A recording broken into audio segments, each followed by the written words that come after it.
से सबसे आगे आपको देखें तो बीजेपी ही है, क्योंकि अब 148 पर आपकी सरकार बनती है, 118 पर आगे चल रही है, 108 पर ये है, तो मुकाबला पूरी तरह से कांटे की है। कहा नहीं जा सकता है कि सरकार किसके पक्ष में बनती हुई दिखाई पड़ रही हो, लेकिन जो अभी रुझान है, रुझान के हिसाब से तो दिख रहा है कि बीजेपी की जो मुद्दे थे, जो उन्होंने जिस पर चुनाव लड़ा था, वो सारे के सारे काम करते हुए दिखाई पड़ रहे हैं।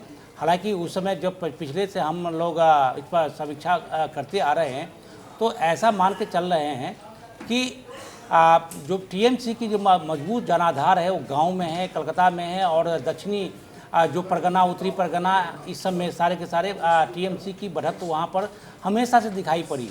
लेकिन अब ये देखना थोड़ा सा मुश्किल हो रहा है कि अभी जो ईवीएम है या फिर उत्तरी बंगाल है जो आसनसोल के इलाके से संबंध रखता है या भी बॉर्डर से संबंध रखता है, उसकी तरफ से खुला हुआ है, या कि सारे के सारे जो बंगाल है वहाँ से है।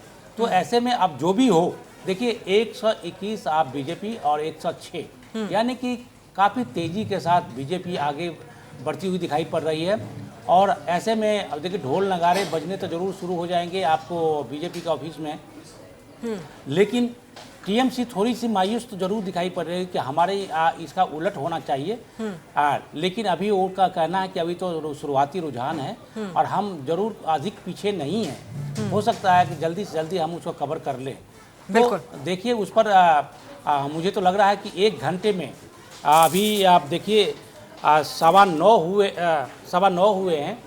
10 बजे के बाद जो ट्रेंड पकड़ेगा वही आगे बढ़ता हुआ दिखाई आपको पड़ेगा।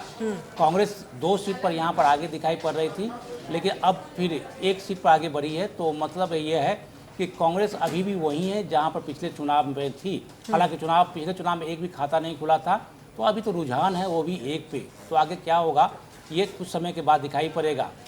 लेकिन दूसरे स्टेट की बात हम करते हैं तो देखिए तमिलनाडु में सबसे चौंकाने वाला मैंडेट भी दिखाई पड़ रहा है। अभी जो ट्रेंड है उसके हिसाब से हंग असेंबली की तरफ तमिलनाडु पहुंच रहा है। पहले 155 पर डीएमके की पूरी सीट आई थी और 2/3 बहुमत लगभग उनके पास थे।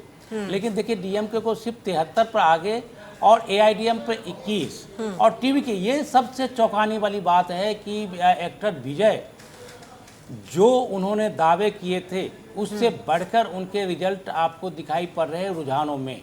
यानी अब जो कोई सरकार कोई बनाए, हालांकि मुझे जो अब दिखाई पड़ रहा है उसके हिसाब से डीएमके को अब टीवीके से आपको हेल्प लेनी पड़ेगी सरकार बनाने। बिल्कुल, आपको रोकना चाहेंगे। एक बड़ी खबर यहाँ पर बता दें, असम में बीजेपी को रुझानों में मिला बहुमत। ये बड़ी खबर आपको बता दें, असम में बीजेपी को रुझानों में बहुमत मिल गया है। 66 सीटों पर बीजेपी लगातार बढ़त बनाई यहाँ पर हुए है। कांग्रेस 19 सीटों पर आगे है। 185 सीटों के रुझान यहाँ पर आ गए हैं। और बड़ी खबर, असम में बीजेपी को रुझानों में बहुमत मिल गया है। ये बड़ी खबर आपको बता दें, असम से आ रही है। बीजेपी को रुझानों में मिल गया है बहुमत। तपोष पाल जी हमारे साथ यहाँ पर बने हुए हैं। तपोष पाल जी, अच्छी खबर असम से आ गई है। हालांकि रुझानों में बहुमत यहाँ पर दिख रहा है, लेकिन गुड न्यूज मिल गई है असम से। जी जी, और असम में प्रत्याशित था और हमारा जो आंकड़ा है वो 100 पार करेगा, ऐसा असम में हमारा विश्वास है। और आपने देखा था लास्ट मूवमेंट में बहुत कद्दावर नेता जो कि कांग्रेस से हुआ करते थे जी, वो उन्होंने भाजपा ज्वाइन कर दिया था और उनको फिर भाजपा के टिकट से वो चुनाव भी लड़े।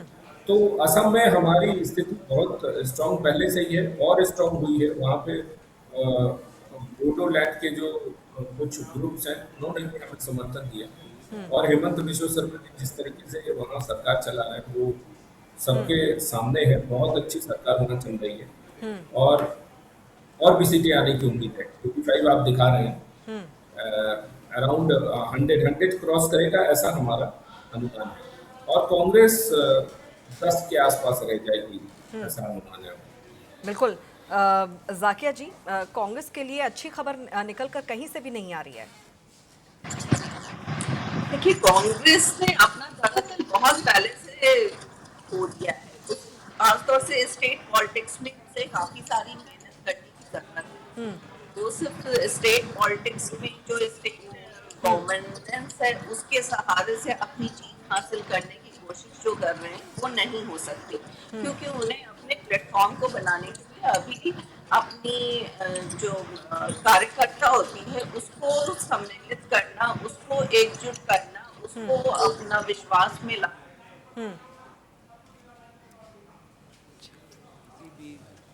राउंड में किसी भी क्षेत्र में कोई भी अगर कमजोरी दिखती है प्रशासन के तरफ से तो तुरंत हमको वो इन्फॉर्मेशन, वो जानकारी हमें मिलेगी। सर, अब तक के रुझानों में पूरे असम से क्या अपडेट आपके पास है? देखिए, अभी पहला राउंड ही हुआ है, इसलिए जहां तक सुबह की बात करें कि स्ट्रांग रूम से जाते काउंटिंग सेंटर तक ले जाते वक्त हमने सारे जो हमारे पार्टी के लोग हैं उनसे हमने जानकारी ली कि क्या ट्रांसपोर्टेशन में कोई कमी तो नहीं रही। हमारे मॉनिटरिंग सेंटर्स हमने हर विधानसभा में, हर जिला में, हर प्रदेश में भी, हमारे प्रदेश के सेंट्रल में भी हमने मॉनिटरिंग सेंटर्स बनाए हैं। क्या मॉनिटरिंग सेंटर्स हमारे अप एंड रनिंग हैं, क्या वहाँ पे लोग हैं, वो भी हम जानकारी ले रहे हैं। तो हमारी पार्टी की तरफ से जो तैयारी है स्ट्रांग रूम से काउंटिंग सेंटर तक और मॉनिटरिंग सेंटर के संपर्क में, वहां तक हमारी पार्टी की तैयारी संतोषजनक है। अगले कुछ घंटों तक सर आपका क्या फॉलोअप रहने वाला, क्या रूटीन? देखिए, हम तो अभी पूरे प्रदेश से भी हम जानकारी लेंगे, खुद का भी विधानसभा है वहां से भी हम जानकारी लेंगे। कहीं अगर कोई कंप्लेंट आई है किसी कैंडिडेट के द्वारा या किसी विधानसभा में, तो उस पर भी हमारे केंद्र में जो बैठे हुए हमारी टीम है, जो AICC की भी टीम है, वहां से भी वो तुरंत इलेक्शन कमीशन के साथ संपर्क में रहे। इस प्रकार के पूरे दिन तक हमारा ये तैयारी रहेगी। AICC ने कई जगह कंप्लेंट्स करी, इलेक्शन कमीशन ने कोऑपरेट नहीं कर रहा है, क्या यहाँ कोई ऐसी कंप्लेंट आप लोगों को अभी तक? हाँ, हमने चुनाव के समय में भी हमने किया था। हमने जब चुनाव के हो जाने के बाद, मतदान होने के बाद, हमारे जो टीम्स हमने बनाए थे कि जो हर ज़िलों में जाकर जो स्टोरेज रूम है वहाँ पर किस प्रकार से EVM बॉक्सेस रखे गए हैं, किस प्रकार से अनयूज्ड EVM मशीन्स रखे गए हैं। और जब हमने गए तो कई जगह हमको देखा कि अनयूज्ड EVMs को बिना ताला लगाए हुए एक कमरे में उसको बंद करके रखा हुआ था। तो उस पर भी हमारे लोगों ने वहीं जाकर ऑन द स्पॉट प्रशासन को दोबारा उनको कहा गया कि रूम को सील करें।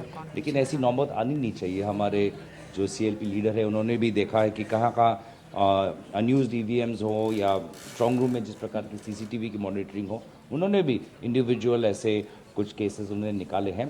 तो कैंपेन से लेके वोटिंग तक, वोटिंग से लेके स्टोरेज रूम में रखे गए EVMs तक कहीं कहीं जगह प्रशासन के रूप में कहीं तो हमने ढील देखी है। But you are satisfied?